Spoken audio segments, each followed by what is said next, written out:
जय जगन्नाथ। हमारा चैनल पर आपका स्वागत है। प्रभु जगन्नाथ के बारे में आज मैं कुछ सुनाना चाहती हूँ। सारा जगत में अर्थात संपूर्ण ब्रह्मांड को प्रतिपादन करने वाला देवता ही जगन्नाथ है।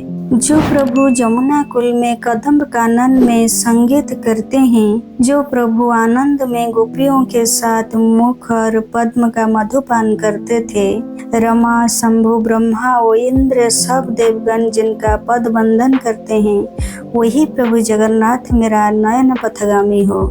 भारतवर्ष का पूर्व दिशा उत्कल प्रदेश का बंगोप सागर तट पर पुरी शहर में सुदीर्घतम प्रस्तर निर्मित श्री जगन्नाथ मंदिर सारा विश्व में परिचित है और उड़िया जाति का प्राण गौरव व स्वाभिमान का प्रतीक है। भारत का पूर्व में पुरी मंदिर, पश्चिम में द्वारका, उत्तर में बद्रीनाथ व दक्षिण में रामेश्वर वही 4 धाम नाम से परिचित है। पृथ्वी में एक ही भगवान जो नीम का काष्ठ में निर्मित, इसलिए प्रभु जगन्नाथ को महादारू के नाम से जाना जाता है। और कहीं भी भगवान का देह त्याग और घट परिवर्तन का परंपरा नहीं है। वो भी जिस वर्ष आषाढ़ का 2 महीना पड़ता है तब प्रभु का उड़िया में नवकलेवर होता है या घट परिवर्तन होता है। प्रभु जगन्नाथ अपनी भाई बहन और सहधर्मिणी माँ महालक्ष्मी के साथ पुरी में वास करते हैं और प्रभु जगन्नाथ आषाढ़ का महीना द्वितीया तिथि में रथ में चढ़ के भक्तों के पास आते हैं और सबका दुख हर लेते हैं।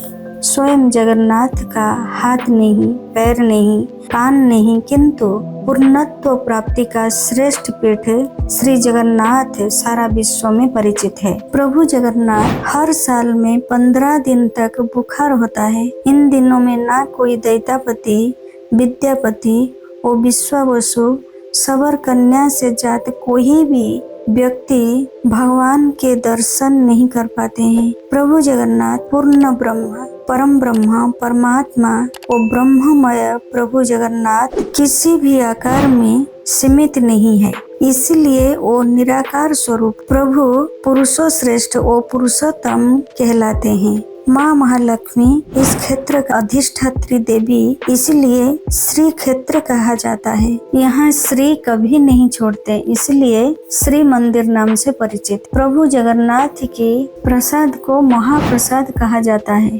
क्योंकि यहाँ 60 पोटी अन्न, 64 प्रकार व्यंजन प्रभु का आड़प मंडप में और भोग मंडप में प्रभु को अर्पण किया जाता है, तब जाके वो महाप्रसाद में परिणत होता है। महाप्रभु जगन्नाथ विश्व का एकमात्र देवता जो नवग्रह को प्रतिपादन करते हैं।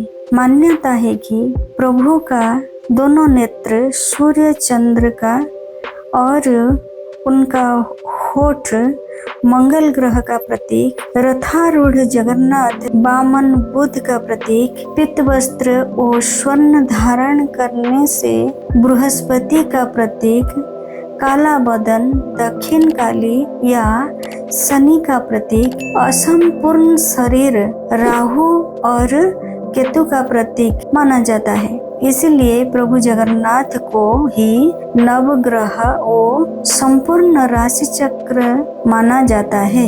कहा जाता है श्री मंदिर भारत के अग्नि कोणों में अवस्थित, इसलिए विश्व का सबसे बड़ा रंधन चूल्हा श्री मंदिर का अथवा भारत का अग्नि कोणों में अग्नि प्रज्वलित होता है। श्री मंदिर का रोषशाला भारत का वास्तु को संतुलित रखता है। रोषशाला में कभी भी अग्नि को बुझाया नहीं जाता, इसलिए श्री मंदिर भारत का वास्तु को संतुलित रखते हैं।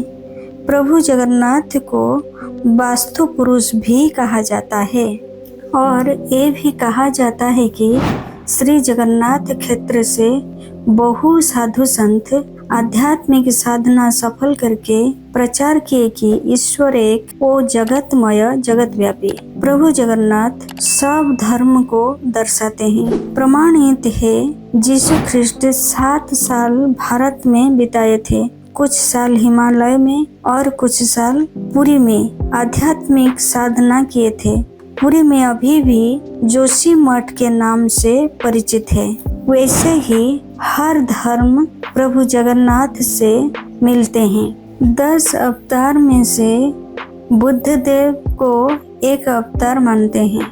प्रभु जगन्नाथ सब चीजों से ऊर्ध्व में रह के, जैसे अंधार से आलोक की ओर, मृत्यु से अमृत की ओर, शून्यता से पुण्य की ओर संपूर्ण जगत को मार्गदर्शन देने वाला विश्व वंदनीय भगवान है। महाप्रभु के बारे में वर्णन करना हमारे बस की बात तो नहीं है, फिर भी वो सर्वव्यापी सर्वमय, उनके बारे में कुछ ही लिखे हैं। महाप्रभु जगन्नाथ की एक कथा अगर अच्छा लगा तो लाइक सब्सक्राइब कीजिएगा। जय जगन्नाथ।